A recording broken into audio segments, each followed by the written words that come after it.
अस्सलाम वालेकुम dear student. आज हमने 11th क्लास की जो केमिस्ट्री है इसका चैप्टर नंबर 6 केमिकल एनर्जेटिक्स और इसका बहुत important question Hess's law of constant heat summation को आज हम डिस्कस करेंगे। बच्चों, ये आपके फाइनल एग्जाम के अंदर एक लॉन्ग क्वेश्चंस के तौर पर आएगा या इसके अंदर से न्यूमेरिकल्स जो है वो भी आपके पास लॉन्ग क्वेश्चंस के तौर पर आएंगे। अब ये जो हेसिस लॉ था, ये हेसिस ने क्यों पेश किया? बच्चों, अगर आप दुनिया में कोई भी चीज बनाना चाहते हैं तो आपको पता हो कि इसको कितनी हमने हीट देनी है, कितनी इसके अंदर इंथाल्पी चेंज आनी है। तो इसलिए हेसिस का एक लॉ बहुत खूबसूरत लॉ था कि मुख्तलिफ चीजों की कंबस्शन करने के लिए, मुख्तलिफ चीजों की प्रिपरेशन करने के लिए, अगर आप किसी चीज को जलाएंगे तो कितनी हीट इवॉल्व होगी, अगर आप किसी चीज को बनाएंगे तो आपको कितनी हीट देनी पड़ेगी। तो ये सारी चीजें हेसिस ने हमें बताई थी। तो अब बेटा, ये जो हेसिस लॉ था आखिर ये डिपेंड किस चीज के ऊपर कर रहा था? तो it is also depend upon on thermodynamics. ये भी बच्चों थर्मोडायनामिक्स पे ही डिपेंड कर रहा था। और थर्मोडायनामिक्स का एक फेमस लॉ जिसे हम कहते हैं फर्स्ट लॉ ऑफ थर्मोडायनामिक्स, तो इसका ताल्लुक जो था वो फर्स्ट लॉ ऑफ थर्मोडायनामिक्स पे डिपेंड था। First law of thermodynamics. तो फर्स्ट लॉ ऑफ थर्मोडायनामिक्स को हम also call conservation of energy. First law of thermodynamics को हम ये भी कहते हैं कि law of conservation of energy, के कानून बकाए एनर्जी, तवानाई, कि ये जो तवानाई या हमारे पास एनर्जी होती है ये कभी भी खत्म नहीं होती।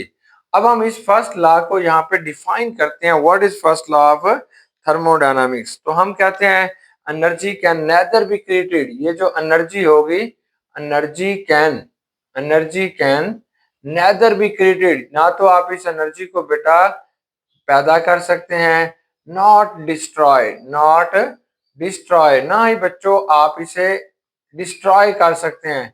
But it can be change, it can be change, आप इसे चेंज कर सकते हैं from one form to another form, from one form to another form, कि एक फॉर्म से आप इसे दूसरी फॉर्म के अंदर क्या करेंगे, तब्दील कर सकेंगे। That is the first law of thermodynamics, या इसे हम कहते हैं conservation of energy, law of conservation of energy भी कहते हैं। तो इसी चीज को सामने रखते हुए हमारे पास एक साइंटिस्ट थे जो जर्मन थे, जर्मन के रहने वाले थे, जर्मियन है, जर्मन के रहने वाले हैं। और इन्होंने बेटा इसी चीज को कंजर्वेशन ऑफ एनर्जी को, कंजर्वेशन ऑफ एनर्जी को सामने रखते हुए इन्होंने मुख्तलिफ चीजों की इंथाल्पी चेंज को कैलकुलेट करते हैं। ही calculate the enthalpy change of different substances, मुख्तलिफ चीजों की जो इंथाल्पी चेंज है उसे कैलकुलेट करता है।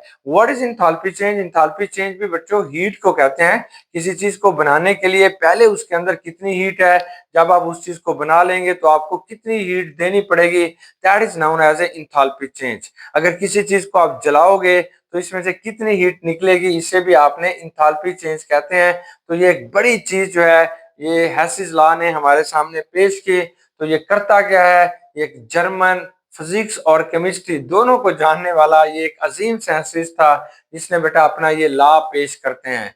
अब इस लॉ के है क्या? इस लॉ का बड़ी आसान सी चीज है। जैसे बेटा आप चाय बनाते हैं, चाय बनाने के आपके पास दो तरीके हैं। एक को आप कहते हैं मिक्स टी। मिक्स टी में आप क्या करते हैं, दूध, पत्ती, चीनी, जो कुछ भी आपने उसमें ऑर्गेनिक डालने होते हैं वो सारी चीजें आप एक ही बर्तन में डाल के इसको गर्म करना शुरू कर देते हैं, ये चाय बन जाती है। अब इसके लिए भी तो आपको हीट की जरूरत होती है। तो ये जितने भी हीट इसने इसके लिए आपको जरूरत है वो आप इसे कैलकुलेट कर लेते हैं कि हमने इसे इतनी हीट दी है। अब दूसरा तरीका जो होता है that is known as a separate chai, separate tea. Separate tea में क्या करेंगे, आप अलग से पानी गर्म करेंगे, अलग से दूध गर्म करेंगे, फिर आपने पत्ती, चीनी और जो कुछ इसके अंदर डालना है वो अलग अलग रखा हुआ है। फिर जो बनाने वाला जिसने चाय पीनी है वो अपनी कस्टमाइज चाय बनाएगा, यानी अपनी मर्जी से चाय बनाएगा, कितनी पत्ती डालनी है, कितनी चीनी डालनी है, कितना दूध, कितना पानी। तो वो बेटा आपके पास सेकंड मेथड है जिसे आपने मुख्तलिफ स्टेप्स के अंदर किया।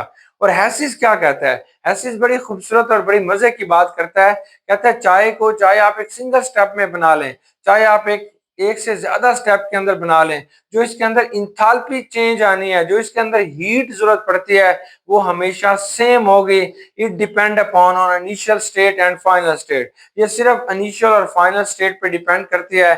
It does not depend upon on the routes, कि आपने कौन से रास्ते इख्तियार किए हैं, वो इस बात पे डिपेंड है नहीं करता। चलें अब इसकी एक खूबसूरत डेफिनेशन है जिसको हम पढ़ते हैं। वो हमारे पास क्या है कि total enthalpy change, enthalpy change कहते हैं हीट को, कितनी हीट देनी होगी इन ए केमिकल रिएक्शन, एक केमिकल रिएक्शन में, is independent of root.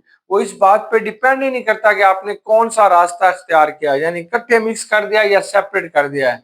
By which the chemical reaction takes place, जिसके जरिए वो केमिकल रिएक्शन हो रहा है, as long as it depend upon only and initial and final conditions are same. सिर्फ आपके पास इनिशियल और फाइनल कंडीशन सेम होनी चाहिए, तो ये इस बात के ऊपर बेटा डिपेंड कर रहा है। That is known as a Hess's law. इसी चीज को बच्चे हमने हेसिस लॉ कहते हैं। आम लफ्जों में हम इसे डिफाइन करते हैं कि आमतौर पर इंथाल्पी चेंज होती है remain same whether a reaction takes place in a single step और इन ए सेवरल स्टेप। तो इसको हम यहाँ पे लिख भी लेते हैं। ये इसकी सेकंड डेफिनेशन है कि इंथाल्पी चेंज, कि ये जो आपने इसको हीट देनी है, इसको आपने इंथाल्पी चेंज कहते हैं। इंथाल्पी चेंज इज सेम, ये इंथाल्पी चेंज होगी वो बच्चों सेम रहेगी। वेदर ए रिएक्शन, चाहे, वेदर का मतलब चाहे, वेदर ए रिएक्शन, चाहे बेटा एक जो रिएक्शन होगा टेक्स प्लेस, वो हो रहा होता है, टेक्स प्लेस वो होगा इन ए सिंगल स्टेप, वो एक ही स्टेप के अंदर होगा, और इन ए सेवरल स्टेप, या वो एक से ज्यादा स्टेप्स के अंदर होगा, लेकिन आपकी इंथाल्पी चेंज आपकी सेम रहेगी। That is known as a Hess's law. अब importance of Hess's law, characteristics of Hess's law, क्यों पेश हुआ, कौन सी वजूहात थी जिनको सामने रखते हुए हेसिस ने अपना खूबसूरत लॉ पेश किया। सबसे पहली बात ये थी कि heat can be used to find the enthalpy change of following, कि ये जो था ये इन चीजों की इंथाल्पी चेंज करने मेजर करने के लिए आप यूज करते हैं। किन की बच्चों, कम्प्लेक्स रिएक्शंस की, ऐसे reactions which takes place in multiple step. Complex reactions के लिए आप इन जो हेसिस लॉ को यूज करते हैं, तो ये बेटा आपके पास शॉर्ट क्वेश्चन आएगा। कम्प्लेक्स मेथड्स के लिए आप इसे यूज करते हैं, कम्प्लेक्स रिएक्शंस के लिए यूज करते हैं, which can be prepared in multiple steps. ऐसे reactions which are carried out in a multiple step, उनके लिए आपने हेसिस लॉ को यूज करते हैं। या ऐसे reactions which are very slow, वो स्लो रिएक्शंस के लिए आप यूज करते हैं। या बच्चों वो विच आर इनकम्प्लीट रिएक्शंस, जो नामुकम्मल किस्म के रिएक्शंस होते हैं, उनके लिए भी आपने हेसिस को यूज करते हैं। अब बेटा एक और खास बात, फॉर विच डेल्टा एच, ऐसे रिएक्शंस के लिए भी आप यूज करते हैं जिसमें जो इंथाल्पी चेंज होती है cannot be measured directly by calorimetric method. ये जो क्लोरीमेट्रिक मेथड के जरिए जिसकी आप इंथाल्पी को कैलकुलेट नहीं कर सकते, उनके लिए भी आपने हेसिस लॉ इस्तेमाल करेंगे, यूज करेंगे। ये जो हमारे पास कैलोरीमेट्रिक मेथड होता है, it can B use only for one step reaction, जो सिर्फ एक स्टेप के अंदर होंगे, जो सिंपल रिएक्शंस होते हैं, जो इजी रिएक्शंस होते हैं, उनके लिए क्लोरीमेट्रिक मेथड इस्तेमाल करते हैं। जो कॉम्प्लिकेटेड होते हैं उनके लिए आप यूज नहीं कर सकते। कैसे, for example enthalpy of formation of carbon tetrachloride, अगर आपने CCl4 को बनाना चाहते हैं, तो it can not be prepared by direct reaction of carbon. आपने ग्राफाइट लिया, डायमंड लिया, हाइड्रोजन से मिला दिया, तो आपने बेटा कार्बन लिया, ग्राफाइट लिया, इसे क्लोरीन के साथ मिला देते हैं, तो it can not be directly prepared CCl4। ये CCl4 कभी भी डायरेक्टली तैयार नहीं होगा। कैसे तैयार होगा, इसे एक सीरीज ऑफ रिएक्शंस के जरिए करेंगे। पहले मीथेन लेंगे, फिर इसमें क्लोरीन को एंटर करेंगे, तो ये मिथाइल क्लोराइड बनेगा, फिर आप क्लोरीन को ऐड करोगे तो ये डाई क्लोरोमीथेन बनेगा, फिर क्लोरीन को ऐड करोगे तो बच्चों ये ट्राई क्लोरोमीथेन बनेगा, फिर आप क्लोरीन को ऐड करोगे, then it can be formed carbon tetrachloride या tetrachloromethane cannot be prepared by the direct reaction of carbon and chlorine। तो इसकी डेल्टा एच यानी इसकी इंथाल्पी चेंज ऑफ फॉर्मेशन जो होती है वो भी आप हेसिस लॉ से करते हैं। इसी तरीके से बेटा इंथाल्पी ऑफ फॉर्मेशन यानी delta H not FeAl2O3, aluminium oxides भी कभी डायरेक्टली प्रिपेयर नहीं होता। डेल्टा एच नॉट यानी enthalpy of formation of carbon monoxide भी आप डायरेक्टली तैयार नहीं कर सकते। इसी तरीके से हमारे पास कुछ लैटिस एनर्जीज आती हैं, यानी इंथाल्पी ऑफ चेंज ऑफ या enthalpy of change of latest energy of NaCl KCl, तो लेटेस्ट एनर्जी को भी आप डायरेक्टली तैयार नहीं कर सकते। अब इसकी खास बात सुने, हमें हेसिस कहता है अगर कार्बन कार्बन टेट्राक्लोराइड डायरेक्टली तैयार नहीं होता, ये एक से ज्यादा मल्टीपल स्टेप के अंदर तैयार होता है, तो इसलिए जितनी हीट आपको देनी पड़ती है वो सारी जमा कर लें। अगर ये सिंगल स्टेप के अंदर भी हो रहा होता तो दोनों की हीट हमेशा बराबर होती, यानी इंथाल्पी चेंज बच्चों हमेशा सेम रहती। मतलब ये एक स्टेप के अंदर हो नहीं रहा, लेकिन अगर ये हो रहा होता तो इसमें जो इंथाल्पी चेंज आपके पास आनी थी वो समेशन करनी थी आपने साइकिल की और सब की, तो that is equal to zero, वो हमेशा जीरो के बराबर आती।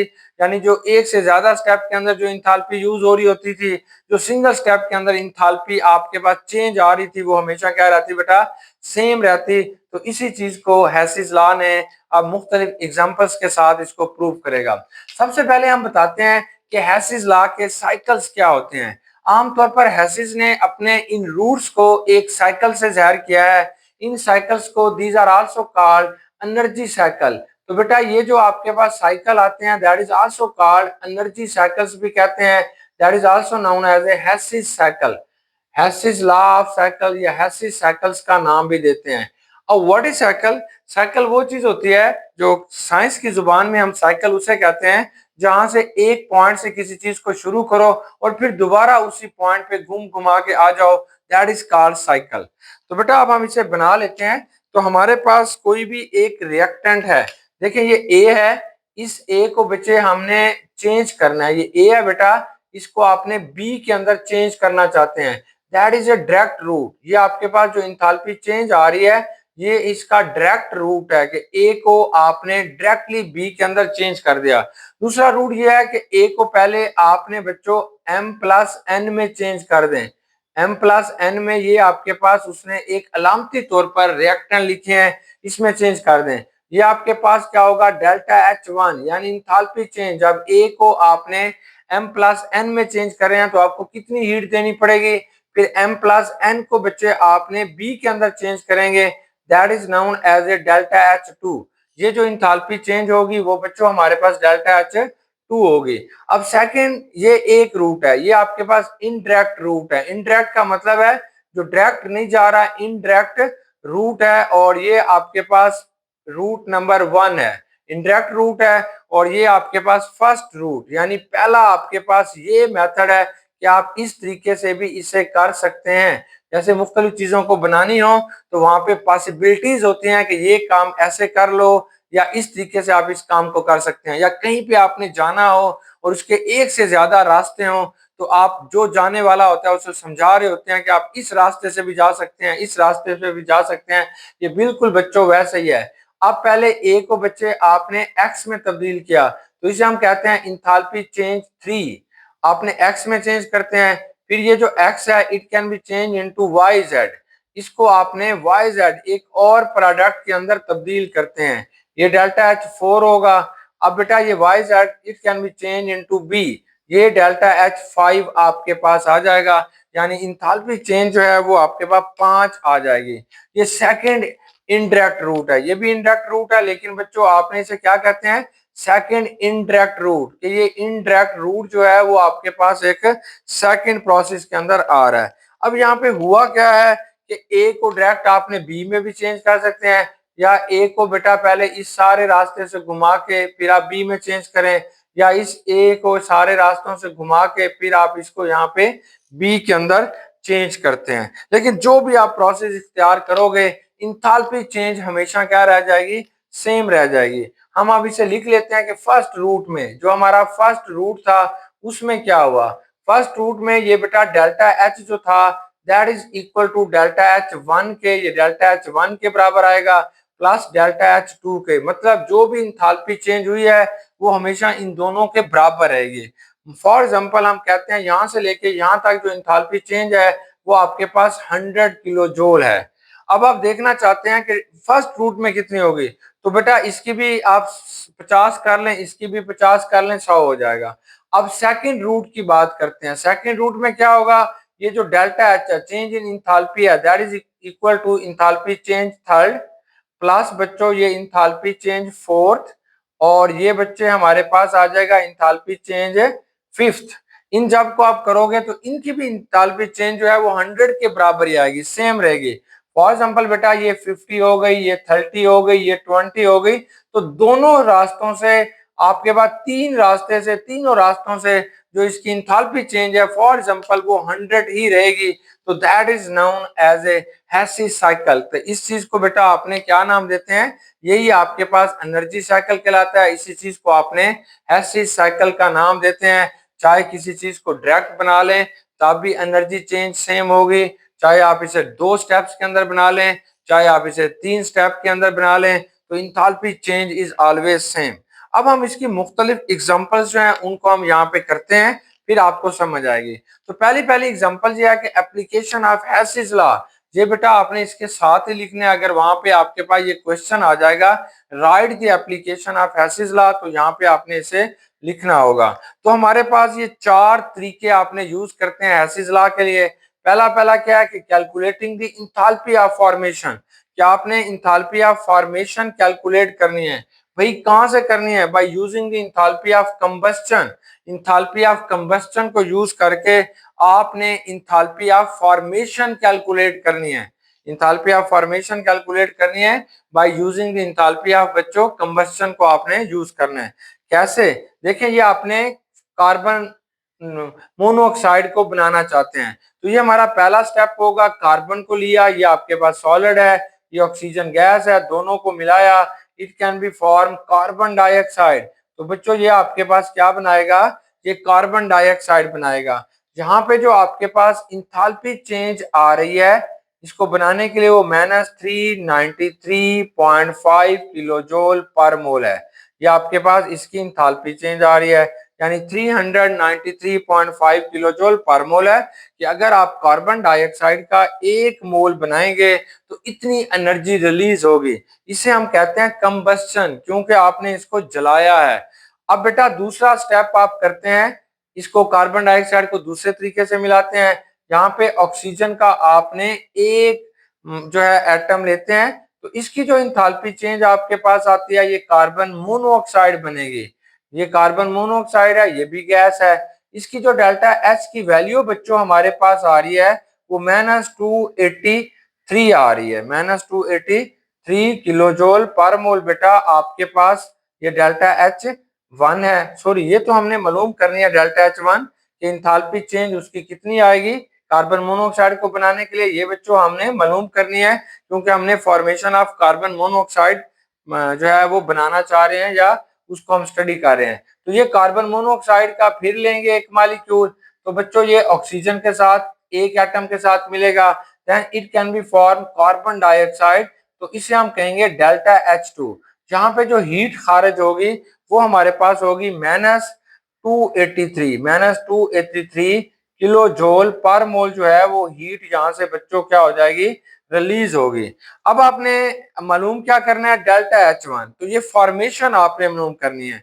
किस चीज की बच्चे फॉर्मेशन मालूम करना चाहते हैं, डेल्टा इंथाल्पी ऑफ फॉर्मेशन आपने मालूम करनी है। किस चीज की, जब कार्बन मोनोऑक्साइड यहाँ पे बनेगा तो बताओ यहाँ पे कितनी हीट जो होती है वो आपके पास रिलीज होगी, या कितनी हीट इसके लिए आपको रिक्वायर्ड है।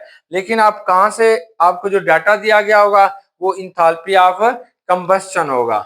चलें अब हम इसे सॉल्व कर लेते हैं। तो हम जानते हैं बेटा ये जो डेल्टा एच होगा, डेल्टा एच यानी इंथाल्पी की आपके पास जो डायरेक्ट रूट के अंदर तैयार हो रही है वो plus equal to enthalpy first enthalpy plus बच्चों ये आपके पास क्या होगी सेकंड इंथाल्पी। ये जो इंथाल्पी है वो -393.5 किलोजोल पर मोल है। डेल्टा एच वाली change in enthalpy first step में आपने मालूम करनी है।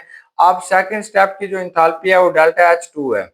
अब आपने इनकी वैल्यूज रख दी, -393.5 है, ये आप मालूम करना चाहते हैं। ये बच्चे आपके पास -283 किलो जोल पर मोल है, इसको इधर ले जाएं, 393.5 -283 यानी ये इधर जाके बच्चों ये प्लस हो जाएगा, बराबर है डेल्टा H1 के। ये जो इसका जवाब आएगा -1110 किलो जोल पर मोल। तो ये आपको बताना चाह रहा है कि अगर आपने कार्बन मोनोऑक्साइड का 1 मोल बनाना चाहते हैं, कार्बन मोनोऑक्साइड का बेटा अगर 1 मोल बनाना चाहते हैं तो इसके लिए जो हीट रिलीज होती है वो 110 किलोजोल पर मोल हीट जो होगी वो रिलीज होगी। अब इसका अपने साइकिल कैसे बनाना है, इसका साइकिल बना के अब हम देखते हैं किस तरीके से बनाएंगे। तो पहले हम डायरेक्ट रूल लिखते हैं। देखें ये कार्बन होगा प्लस बच्चों ये CO2 होगा, then that it can be change into carbon dioxide. ये वन स्टेप रिएक्शन है यानी डायरेक्ट मेथड है। जितनी इंथैल्पी आएगी वो आप यहाँ पे लिखेंगे। दूसरी ये है कि आप इसके साथ कार्बन के साथ इसका रिएक्शन कराएं लेकिन हाफ मॉलिक्यूल लें ऑक्सीजन का, that is known as a delta H1। ये कार्बन मोनोऑक्साइड आपके पास बनेगी। अब फिर कार्बन मोनोऑक्साइड के अंदर आपने एक एटम ऑक्सीजन का और ऐड करें, then it is a delta H2। ये बच्चे हमारे पास क्या होगा, डेल्टा H2 होगा। अब ये जो कार्बन मोनोऑक्साइड है it can be change into carbon dioxide, तो ये कार्बन डाइऑक्साइड में चेंज हो जाएगी। हम हेसिस लॉ की एप्लीकेशंस को पढ़ रहे हैं, तो इसकी जो दूसरी एप्लीकेशन हमारे पास आ रही है वो ये है कि calculating the enthalpy change of reaction using enthalpy of combustion. क्या आपने इंथैल्पी ऑफ कंबस्शन को यूज करके इंथैल्पी जो है वो इंथैल्पी ऑफ रिएक्शंस को कैलकुलेट करना है। जहां पे हमारे पास ये जो स्टेप है या जिस चीज के बारे में बच्चों हमें बताया जा रहा है वो इथाइल क्लोराइड हमने पढ़नी है, उसकी इंथैल्पी ऑफ फॉर्मेशन कैलकुलेट करनी है। देखो ये C2 होता है, ये बेटा H4 है, ये C2 है H4 है, इसे हम कहते हैं ये इथेन है, गैसीय स्टेट में पाया जाएगा। जब इसे आपने HCl के साथ रिएक्शन कराते हैं, HCl क्या होगा, ये हाइड्रोक्लोरिक एसिड, ये भी गैसीय स्टेट में आपको मिल रहा है। जब ये रिएक्शन होगा तो इसके नतीजे में it can be form C2H5Cl, तो इसको हम कहते हैं ये इथाइल क्लोराइड है। अब आपने बताना है कि ये जो इसकी इंथैल्पी ऑफ फॉर्मेशन है इथाइल क्लोराइड की वो आपके पास कितनी हुई है। इंथैल्पी ऑफ फॉर्मेशन जो है वो आप इसकी बताना चाहते हैं डायरेक्ट स्टेप के साथ, ये कितनी आपके पास बना है ये आपने बताना है। अब आपने सबसे पहले बेटा इथेन को बनाना है, ये साइक्लिक प्रोसेस हमें दिया गया है। इथेन को बनाने के लिए हमने क्या किया कि 2 कार्बन लेंगे गैसीय स्टेट में और 4 बच्चों आपके पास हाइड्रोजन है। ये 2 कार्बन और 4 हाइड्रोजन को जब आपने आपस में मिलाया है तो इसके नतीजे में इट कैन बी फॉर्म, ये आपके पास जो चीज बना रहा है इसको हम कहते हैं कि ये जो चीज आपके पास बनाएगा ये इथेन है। इसके लिए जो आपको हीट यहाँ पे देनी पड़ेगी यानी ये एक एंडोथर्मिक होगा, ये 52.2 किलोजोल पर मोल जो है वो आप इसको हीट दोगे। अब सेकंड काम हमने क्या करना है, HCl का एक मॉलिक्यूल आपने बनाना है। HCl का मॉलिक्यूल कैसे बनेगा, जब आधा यानी एक एटम आपने H2 का लेंगे प्लस बच्चों एक एटम जो होगा वो आपने Cl2 का लेंगे, दोनों का एक एक एटम लेंगे यानी एक एटम आपने H2 का लेना है और एक एटम जो है वो आपने HCl का लेना है। अब दोनों को जब आप मिलाएंगे तो इसके नतीजे में जो चीज आपके पास बनेगी दैट इज ए HCl, तो ये जो आपके पास आएगी वो बेटा HCl है। इसके लिए जो हीट आपकी रिलीज होती है वो 92.3 किलोजोल पर मोल हीट जो होगी वो रिलीज होती है, दैट इज ए एंडोथर्मिक। तो इसे हम कहते हैं कि ये आपके पास इंथैल्पी जो है ये इन दोनों को आपने मिलाया है जिससे आपने अब इसको कैलकुलेट करना चाह रहे हैं। अब बेटा इसके बाद जो हमारे पास नेक्स्ट स्टेप आ जाता है वो है कि इसको आपने डायरेक्ट जो है रिएक्शन इंथैल्पी ऑफ फॉर्मेशंस को यूज करके आपने इसकी यूज किया और इसको बना रहे हैं।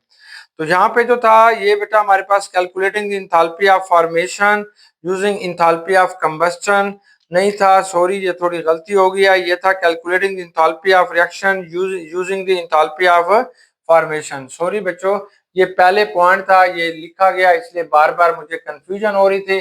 तो ये आपने क्या इस्तेमाल करना है, जहाँ पे जो हमारा सेकंड स्टेप है इसे हम कहते हैं calculate the enthalpy of reaction by using the enthalpy of formation. Sorry बच्चों वंस अगेन, तो यहाँ पे जिस चीज को आपने कैलकुलेट करना है उसे हम कहते हैं कैलकुलेटिंग दी, कि आपने जिस चीज को कैलकुलेट कर रहे हैं calculating the enthalpy of reaction, आपने बेटा इंथैल्पी ऑफ रिएक्शन कैलकुलेट करना है bye using the enthalpy of formation not combustion.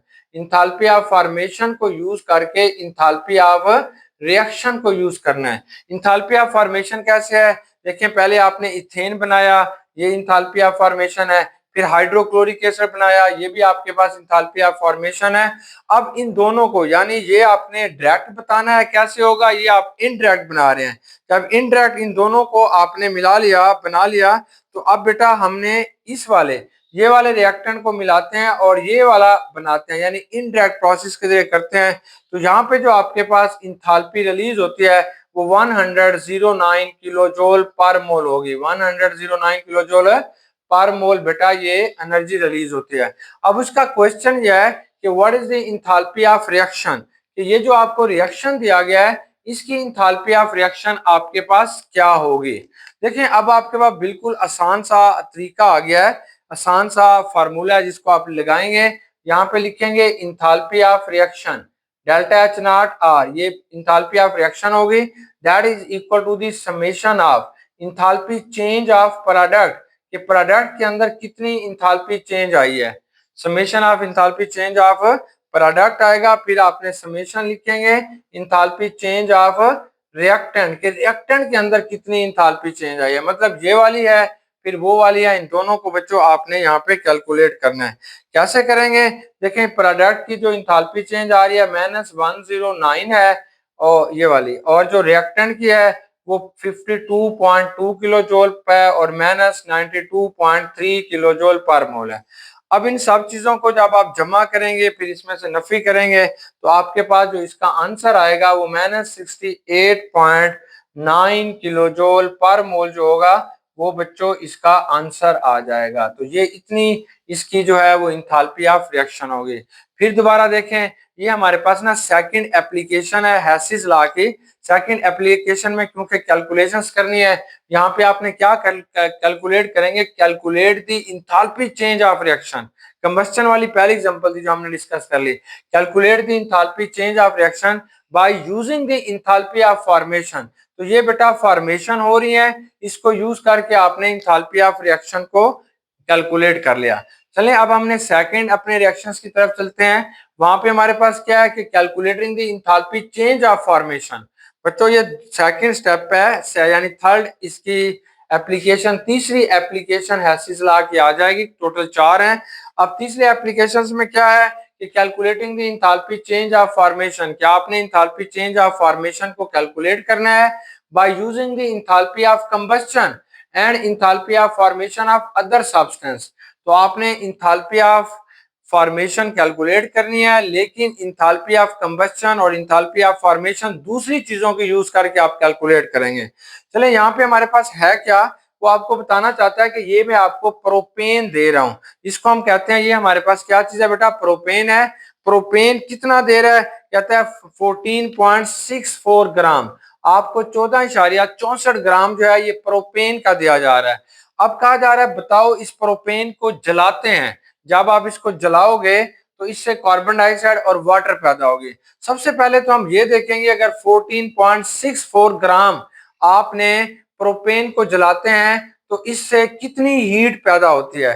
तो बेटा अगर आपके पास 14.6 ग्राम प्रोपेन है, इसको जलाने से आपके पास 678 किलो जूल पर मोल जो होती है वो हीट पैदा होगी, इसे इंथाल्पी ऑफ कंबस्शन कहते हैं। लेकिन हमारे पास जो दिया गया वो 1 मोल है, अगर आपके पास 1 मोल होगा फिर कितनी हीट पैदा होगी, ये हमारा क्वेश्चन है। तो आप पहले पहले बेटा इसके नंबर ऑफ मोल्स बनाएंगे। तो आपको पता है मोलर मास ऑफ प्रोपेन क्या होगा, कार्बन का जो एटॉमिक मास होता है वो 12 होता है, 12/3। ये प्रोपेन का बेटा हमारे पास फार्मूला है, जमा हाइड्रोजन के एक एटम का 1.008 होता है मल्टीप्लाई बाई 8। टोटल जो आपका आंसर आ जाएगा वो 44.096 ग्राम पर mole, that is the molar mass of propane. ये प्रोपेन का मोलर मास है। तो बेटा अब आपके पास अगर 14.64 ग्राम्स आपको प्रोपेन दिए गए हैं तो कितने मोल्स बनते हैं, तो आप कहते हैं गिवन मास बटा मोलर मास। गिवन मास कितना था 14.64 है, मोलर मास कितना है 44.096 है, तो ये 0.332 मोल इसके आ गए। अब आपको ये डाटा दिया गया है कि आपने 14.64 को मोल्स में कन्वर्ट किया। आप पता है आपको कि अगर आपके पास 0.332 मोल्स हो, 332 मोल्स हो तो यहाँ से जो हीट पैदा होती है वो 678 किलो जूल पर मोल होगी। अगर बेटा क्योंकि ये 1 मोल है, अगर 1 मोल आपको दिया जा रहा है फिर इसकी कितनी हीट आपके पास पैदा होती है वो -244 किलो जूल पर मोल होगी। ये माइनस क्यों लगाया? Because it is A combustion, ये कंबस्शन है और कंबस्शन वाले तमाम जो प्रोसेस होते हैं वो एक्सोथर्मिक हैं, इसलिए बेटा यहाँ पे आपने इसका जो है वो ये वाली हीट लगाई। अब इसने आपसे पूछा है मुझे ये बताओ कि इसमें इंथाल्पी चेंज ऑफ फॉर्मेशन, ये जो इथेन है, ये जो सॉरी प्रोपेन है, इसकी जो फॉर्मेशन हो रही है इसके अंदर आपको कितनी इंथाल्पी देनी पड़ेगी वो आपने बताना है। अब बाकी डाटा इसने बताया है कि ये जो कार्बन डाइऑक्साइड यहाँ पे बनता है यानी CO2 जो बनता है बच्चे, इसकी जो इंथाल्पी चेंज आपके पास आएगी वो -393.51 किलो जूल पर मोल है, ये कार्बन डाइऑक्साइड की। यहाँ पे जो पानी बन रहा है बेटा, वाटर जो यहाँ पे बनेगा इसकी इंथाल्पी चेंज कितनी होती है? -241 किलो जूल पर मोल जो है वो आपके पास इसकी हीट आ रही है, -241.82 एक्चुअल वैल्यू है ये। अब उसने पूछा है कि what is the heat use for the formation of enthalpy change of propane, propane के लिए आपको कितनी जरूरत पड़ेगी वो आप बताएंगे। अब बेटा आपने इसका ना फार्मूला लगाना है। फार्मूला आपने कैसे लगाएंगे? तो हम जानते हैं कि ये आपने डायरेक्ट कंबस्शन बताई है, ये वाली कंबस्शन है, जब आप इसको जलाते हैं तो यहाँ पे आप लिखोगे ये आपके पास इंथाल्पी ऑफ कंबस्शन आ रही है, किसकी बच्चों? प्रोपेन की इंथाल्पी ऑफ कंबस्शन आएगी। तो यहाँ पे इसके बाद आपने बताना है कि ये समेशन है इंथाल्पी चेंज, कि जिस चीज की आपने बच्चों यहाँ पे इंथाल्पी चेंज करनी होती है वो हमेशा कार्बन डाइऑक्साइड और वाटर की लेंगे, तो that is the enthalpy change of product minus बेटा ये समेशन होगा ये इंथाल्पी चेंज ऑफ रिएक्टेंट, ये रिएक्टेंट की आपने इंथाल्पी चेंज लिखनी है। अब आप वन बाय वन सबको लिखेंगे इसी फार्मूले में। देखें अब प्रोडक्ट आपके पास कौन से हैं? कार्बन डाइऑक्साइड और वाटर है, तो यहाँ पे लिखिए कार्बन डाइऑक्साइड के कितने थे, तो आप बताएंगे इसके 3 मोल हैं, 3 मोल। 1 मोल कितना देगा? -393.51 देगा। ये ब्रैकेट आप बंद कर दोगे, फिर बेटा आपने ब्रैकेट शुरू कर देंगे, जमा माइनस कुछ नहीं लगाना। तो ये कितने मोल हैं? 4 हैं, और ये वाला नेगेटिव क्योंकि ये इसको जाहिर कर रहा है -441.882 किलो जूल पर मोल है, इस ब्रैकेट को बंद करोगे माइनस। अब आपने जिस चीज की इंथाल्पी मालूम करनी है अब ये रिएक्टेंट की आएगी। पहले आप लिखते हैं enthalpy of formation of propane, कि ये प्रोपेन की इंथाल्पी ऑफ फॉर्मेशन कितनी होगी वो आपने मालूम करनी है। अब बेटा ये आगे आपके पास कौन सी चीज आएगी? ये आपके पास आ जाएगी, सॉरी यहाँ पे ना प्लस करेंगे, सबको प्लस करेंगे। तो अब बेटा आपने यहाँ पे प्लस करेंगे, ये 5 है, ऑक्सीजन क्योंकि फ्री स्टेट के अंदर दिया गया है इसकी इंथाल्पी चेंज आपके पास क्या आ जाएगी? 0 आ जाएगी।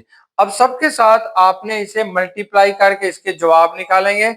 अब इंथाल्पी ऑफ कंबस्शन ये आपको इसने बता दिया है, ये -200 है, 44 किलो जूल पर मोल है, -244 किलो जूल पर मोल है। अब आपने ये फिर लिखा -244 किलो जूल पर मोल, जब आपने इसे 3 से मल्टीप्लाई करते हैं तो ये आता है 1180.53, ये जवाब आ जाएगा। ये जमा करेंगे, ये जो पानी का आपके पास जवाब आ रहा है ये 967.28 किलो जूल पर मोल है, ये 0 हो जाएगी।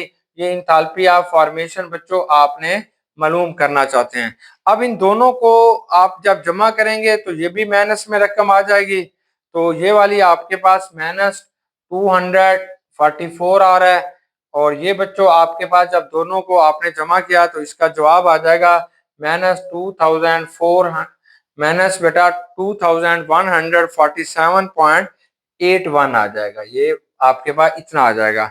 और ये minus delta H not F जो होता है वो आप इसका मालूम करना चाहते हैं, यानी इंथाल्पी ऑफ फॉर्मेशन बेटा आपने इसको लेना चाहते हैं। अब इन दोनों को आपने जब इस रकम को उधर ले जाएंगे तो ये जाके वहां पे पॉजिटिव हो जाएगी, या उस रकम को इधर ले जाएं और डेल्टा एच को बेटा उधर ले जाएं तो ये उधर जाके हमारे पास क्या हो जाएगा? ये पॉजिटिव में चला जाएगा। चलें इसको हम उधर ले गए हैं तो ये बन गया delta H not F formation of propane, ये बेटा हमारे पास क्या है? डेल्टा एच नॉट एफ यानी फॉर्मेशन ऑफ प्रोपेन बन गया। अब इसको आपने यही रहने दिया, -2147.81 है, और बेटा इसके साथ इसको आप इधर ले गए आए, पॉजिटिव करेंगे, ये इधर जाके पॉजिटिव हो जाएगा, ये आपके पास 244 हो जाएगा। जब इसको इसमें से आपने निकाला तो इसका जवाब आएगा -103.81 किलो जूल पर मोल। तो आपके पास ये जो प्रोपेन है इसकी जो हीट ऑफ फॉर्मेशन आपको जब ये बनेगा कितनी हीट यहाँ से रिलीज होगी, -103.8 किलो जूल पर मोल जो होगी वो बच्चों यहाँ पे हीट क्या होगी, ये रिलीज होगी। बेटा अब हमने हेसिस लॉ की लास्ट एप्लीकेशन को डिस्कस करना है। इसे हम कहते हैं calculating enthalpy change of reaction, कि जो भी रिएक्शन है उसमें इंथाल्पी चेंज कितनी है bye using the bond energies. कि आपने बॉन्ड एनर्जीज को यूज करना है। बॉन्ड एनर्जीज के बारे में हम पहले भी पढ़ चुके हैं कि मुख्तलिफ एटम्स के अंदर जो बॉन्ड है उनको तोड़ेंगे फिर आप बनाएंगे। तो बेटा by using the bond energies useful to calculate the. अब इसके क्या फायदे हमें होंगे, यानी इसका हमें सबसे पहली बात यह है कि ये जो हेसिस लॉ होता है ये एक यूजफुल है, ये हमारे पास एक बड़ी मुफीद है to calculate the heat of reaction for gas phase using the bond energies. के बॉन्ड एनर्जीज को यूज करके गैस फेज के अंदर फिर आप उसकी इंथाल्पी चेंज को कैलकुलेट कर सकते हैं। हमने करना क्या है, वेरी सिंपल सा काम है। देखिए आपने HBr बनाना चाहते हैं, पहले ये समझें फिर हम आगे चलते हैं। ये बेटा HBr बनाना चाहते हैं। HBr ऐसे तो नहीं बनेगा। HBr कैसे बनेगा, ये जो हाइड्रोजन होता है ये H2 की शक्ल में आपको मिलता है। ये बेटा Br2 जो होता है वो ब्रोमीन जो होगा वो Br2 की शक्ल में मिलेगा। हम करेंगे क्या कि ये जो हाइड्रोजन है it can B breakup into hydrogen atom, और ये गैसियस स्टेट में होगा। Bromine can be breakup into bromine atom, Br में तोड़ेंगे, फिर आप इन दोनों को मिला के फॉर्म HBr, फिर आप HBr बनाएंगे। तो ये काम हमने यहाँ पे करना है। इसे हम कहते हैं calculating enthalpy change of reaction by using bond energies. तो इट कंसिस्ट ऑफ 3 स्टेप। आप देख रहे हैं कि ये 3 स्टेप्स पर मुश्तमिल होंगे। पहला स्टेप क्या होगा कि bonds in reactant molecules are broken to give free atoms. ये जो रिएक्टेंट के मॉलिक्यूल हैं इनके दरमियान में जो बॉन्ड है इनको आपने तोड़ना है और इनके फ्री एटम्स बनाने हैं। मतलब ये जो हाइड्रोजन हाइड्रोजन था इनके दरमियान में एक बॉन्ड है इस हाइड्रोजन और इस हाइड्रोजन के दरमियान, इसको तोड़ के आपने ये फ्री एटम बनाया। ऐसे ब्रोमीन ब्रोमीन के एटम के दरमियान में, मॉलिक्यूल के दरमियान में या एटम्स के दरमियान में एक बॉन्ड है, इसको तोड़ के आपने ये एक फ्री बॉन्ड बनाया। तो ये बच्चों आपके पास पहला स्टेप होगा। तो इसको साइकिल से कैसे लिखोगे या बनाओगे, ये रिएक्टेंट है, यहाँ पे आपने बड़ा सारा करके लिख देना है रिएक्टेंट्स। ये रिएक्टेंट्स हैं, ये आपने रिएक्टेंट्स की एनर्जी दरकार है, यानी ER से मुराद है energy required reactants to convert into free atoms. तो ये बच्चों फ्री एटम्स में कन्वर्ट हो जाएंगे, ये फ्री एटम्स बनेंगे। ठीक है, अब आपने क्या करना है कि ये जो फ्री एटम्स बन गए हैं इन फ्री एटम्स को बनाने के बाद they can be combine with each other, एक दूसरे के साथ मिलाएंगे and they can form A product, ये प्रोडक्ट बनाएंगे। ठीक है, अब आप क्या करेंगे, प्रोडक्ट मॉलिक्यूल्स आर फॉर्म, इसके बाद आपने प्रोडक्ट के मॉलिक्यूल्स जो हैं उनको आपने बनाना है। तो यहाँ पे क्या होगा, enthalpy change is equal to the estimated bond enthalpy होगी, कि कितनी आपको अब बॉन्ड एनर्जी यहाँ पे जरूरत पड़ेगी। ये एस्टिमेट हम कर चुके होंगे कि इसको तोड़ने के लिए कितनी है, इसको तोड़ने के लिए कितनी है, फिर जब इन दोनों को मिलाएंगे तो कितनी एनर्जी या बॉन्ड एनर्जी जो होगी वो रिलीज होगी, ताकि आप इसको प्रोडक्ट के अंदर कन्वर्ट कर सकें। तो यहाँ पे जो एनर्जी आएगी इसे आपने ER से लिखेंगे, यानी एनर्जी ऑफ प्रोडक्ट। तो ये बच्चों आपके पास एनर्जी ऑफ प्रोडक्ट बन जाएगी। और जो चीज आपने मालूम करनी है उसको हम कहते हैं इंथाल्पी चेंज ऑफ रिएक्शन। ये जो रिएक्टेंट है जब प्रोडक्ट में तब्दील हुए हैं तो इसमें इंथाल्पी चेंज ऑफ रिएक्शन कितनी हुई है, ये बच्चों आपने यहाँ पे बताना है। ये स्टेप नंबर 3 होगा। स्टेप नंबर 3 क्या है कि heat of reaction for gaseous reaction can be calculated by using the Hess's law. आपने हेसिस लॉ को यूज करके बताना है। देखो वेरी सिंपल है। सबसे पहले जो भी रिएक्टेंट के मॉलिक्यूल्स हैं उनके अंदर अगर बॉन्ड्स मौजूद हैं तो उन्हें गैसियस एटम में कन्वर्ट कीजिएगा, और फिर बेटा आपने उनके एटम्स को आपस में मिला के प्रोडक्ट को बना लीजिएगा। यहाँ पे हमने एक एग्जांपल को डिस्कस करना चाहते हैं, बिल्कुल सेम यही वाली एग्जांपल आपके पास दोबारा यहाँ पे आ रही है जिसको हमने यहाँ पे डिस्कस करना है। तो एग्जांपल क्या है बेटा, हमारे पास कहता है ये H2 है और बच्चों ये आपके पास क्या है, Cl2 है। We want to prepare HCl hydrochloric acid बनाना चाहते हैं इन दोनों से, तो कैसे बनाएंगे? ये इसका डायरेक्ट मेथड है कि H2 और Cl2 को आपने मिला दिया। लेकिन इनडायरेक्ट मेथड क्या होगा उसको बेटा अब हम करते हैं। इनडायरेक्ट मेथड क्या होगा कि ये जो हाइड्रोजन हाइड्रोजन है, ये जो बच्चों हाइड्रोजन हाइड्रोजन है, इनके दरमियान में ये एटम, इनके दरमियान में दो एटम्स के दरमियान में एक बॉन्ड पाया जाता है। इस बॉन्ड को तोड़ने के लिए जो आपको एनर्जी की जरूरत पड़ती है, that is called bond energy. क्योंकि अब आपने इन्हें फ्री एटम्स के अंदर तब्दील करना चाहते हैं, तो हाइड्रोजन हाइड्रोजन के एटम के अंदर जो बॉन्ड एनर्जी होती है वो 436 किलोजोल पर मोल होगी, यानी किलोजोल बच्चों पर मोल होगी, 436 किलोजोल पर मोल। अगर बेटा आपके पास किसी भी चीज का 1 मोल है तो उसके लिए कितनी देनी पड़ेगी? 436 किलोजोल। तो अब इसे आप किलोजोल में ले लें कि 1 मोल के लिए आपको 436 किलोजोल पर मोल एनर्जी देनी पड़ेगी।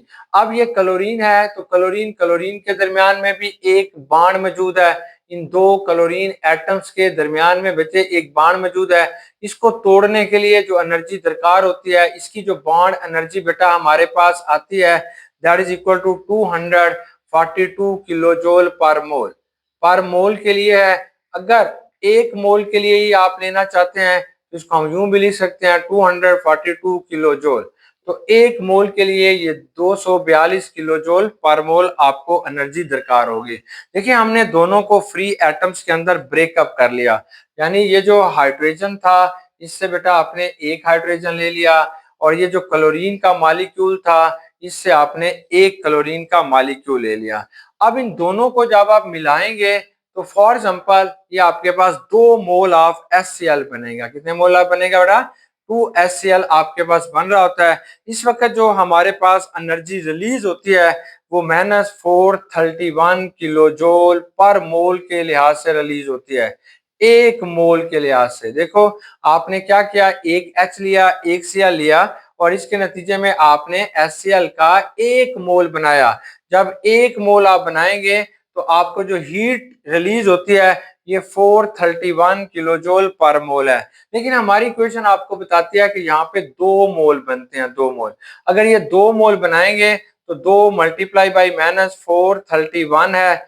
आप जब इसे जरब दे रहे हैं तो ये बन जाएगा बेटा 862 किलोजोल, और नीचे आप लिखेंगे 2 मोल। ये 2 मोल के लिए बेटा आपके पास 2 मोल के लिए ये वाली जो इंथाल्पी चेंज है वो हमारे पास आ रही है।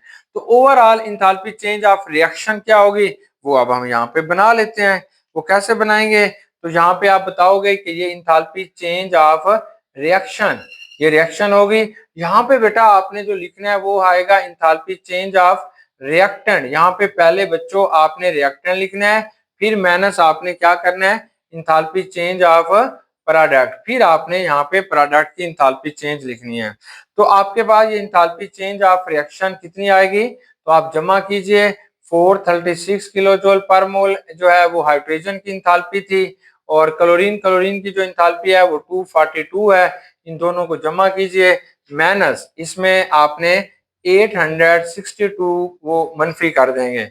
जब इन दोनों को आप जमा कर लेते हैं तो इसके बाद बेटा ये आपके पास आ जाएगा 8, ये 8, ये 7, ये 6, यानी 678 माइनस बेटा 862 को आपने इसमें से निकाल देंगे। तो इसका जवाब क्या आएगा? तो यहाँ पे आपके पास आएगा ये 6 आ जाएगा, यानी कि आपके पास 862 है, इसमें से 878 को आपने नफी करना है।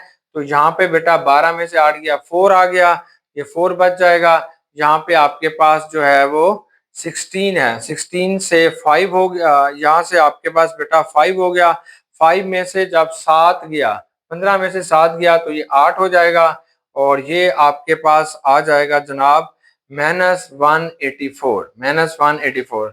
तो बेटा इसका जो जवाब आएगा वो -184 किलोजोल आपके पास आएगा 2 मोल का। किलोजोल 2 मोल, 2 मोल का बच्चों ये आपके पास जवाब आ गया। हमने किसका निकालना है? 1 मोल का। अगर 1 मोल का निकालेंगे तो 184 किलोजोल को बच्चों आपने 2 पे तकसीम कर देंगे। जब 2 पे तकसीम करते हैं तो इसका आंसर आएगा 92 किलोजोल पर मोल। यानी इस रिएक्शंस के अंदर जो आपके पास इंथाल्पी चेंज आ रही है वो 92 किलोजोल पर मोल है। अब आपने इसकी बेटा एक जो है डायग्राम बना लेते हैं, या इसको आपने हेसिस लॉ से कैसे डिस्क्राइब करेंगे वो चीज आप बना लेते हैं। देखो ये एनर्जी साइकिल, ये जो हेसिस का साइकिल है या ये जो एनर्जी का साइकिल है, इसको अब आपने यहाँ पे ड्रा करना है। कैसे करेंगे? ये H2 होगा, ये गैसीय स्टेट में था, ये बच्चों Cl2 है, ये भी गैसीय स्टेट में है। इन दोनों को आपने सेपरेट किया, यानी एक H बनाया गैसीय स्टेट में, प्लस बेटा एक क्लोरीन बनाई गैसीय स्टेट में। अगर आप इन दोनों को मिलाते हैं तब भी ये HCl बनता है। अगर इन दोनों को आप मिला रहे हैं तब भी बेटा आपके पास क्या होगा? HCl बनता है। ये एनर्जी इन्वॉल्व होगी रिएक्टेंट की, ये एनर्जी इन्वॉल्व होगी प्रोडक्ट की, ये आपके पास आएगा इंथैल्पी चेंज ऑफ रिएक्शन। तो ये इंथैल्पी चेंज ऑफ रिएक्शन होगा। तो इस तरीके से आप इसकी डायग्राम जो है वो बनाएंगे। तो बेटा ये आपके पास एक लॉन्ग क्वेश्चंस के तौर पर आना है। इस क्वेश्चंस को आपने बार बार याद करना है, लिखना है, क्योंकि इसके अंदर ज्यादातर कैलकुलेशंस हैं। ये ना हो कि आप कैलकुलेशंस भूल जाएं और आपका क्वेश्चन जो है वो गलत हो जाए।